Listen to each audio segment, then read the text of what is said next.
bannakibiina ki Democratic Front bakedde kwayiwa ku patero Shamuji mu Kibuga Masaka okwetaba mu nteekateeka ey'okusunsulwa kw'ani anaakwatira bendera mu kalulu ka bonna.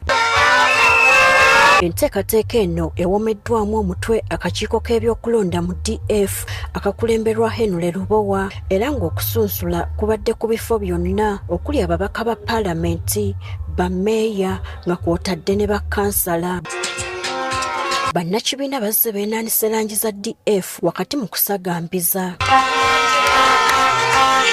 Okusinziira ku Lubowa, abakakomyawo empapula mu ggwanga lyonna bawerera ddala 134 nga ku kifo ky'ababaka ba paalamenti bali 102 nga 17 be baakasunsulwa ku bwa ssentebe wa disitulikiti ez'enjawulo. Tusuubira nga Democratic Front nti mu kulonda kuno okw'eggwanga tujja kuteekawo abantu abeesimbawo oku tiketi yaffe ya DF wakati w'abantu 2,000 ne 2,250 abajja okuba abakozesa tiketi yaffe. Lubowa agamba nti basuubira okufuna abantu abasoba mu 1,000 mu bbendobendo ly'e Masaka era ng'abakyala bakuweebwa enkizo okusinga ku basajja. Bwe tunaaba tunatambuza revolution nga n'abakyala tubeetaaga, tulina okulwanyisa ennyo ebintu byokka basanya abakyala era ffe wano mu DF abakyala tubawa ekifo kya kumwanjo. So kati ebitundu ng'electoral commission bwe yabikusola tumaze okubikavalinga. Jjukira nti electoral commission ebitundu yabigaziya yabigejjesa naye nga nnamba nga electoral commission bwe yazisala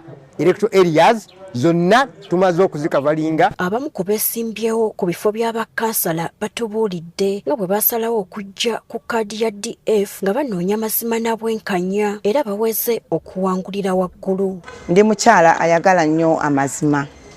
Njagala nnyo ebintu ebyobwerufu ate njagala nnyo abantu ab'ensonga naddala abantu ng'abakozi. Bannakikwatira bonna twegattire wamu tulabike nti Kyannamukaaka tugijja mu nvuba gy'erimu okuleka nga tugitwala mu maaso. Era mbakakasa nga sirina kubuusabuusa nti kino ekifo ngenda kukiwangula ate ngenda kukiwangulira waggulu. Basuubiza banna Democratic Front ngenda baleetera obuwanguzi. Mu basunsuddwa mwe muli ne bannamawulire okuli Michael Birimuye Matovu ng'ono ayagala kwesimba Kalungu West ne Morris Mukiibi ayagala okusiga okulula Goleti Namugga mu Mawogola South. Abayenzi gye nnule Kalungu West tukooye palapase n'ebigambo ebingi. Abantu baffe bakozi era buli kaseera balafubana naye service delivery tewali. Abalala abajjeeyo empapula be babaka okuli Abed Bwanika omubaka wa Kimaanya Kabonera ne Juliet Kakande omubaka omukyala ow'Ekibuga Masaka abaava mu kibiina kino.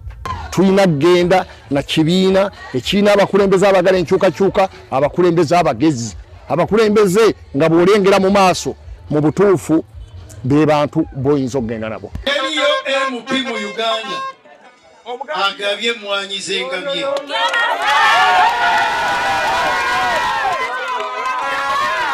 Okisanya kino tuleese enkulaakulana eri abantu baffe nga tubagattako enfuna yaabwe. Manye nti ku nsonga ezikwatagana n'omuti ffe kyakulabirako eri ebitundu ebirala.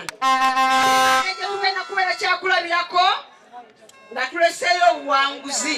Gertrude Mutyaba agafeeyo ku Spark TV.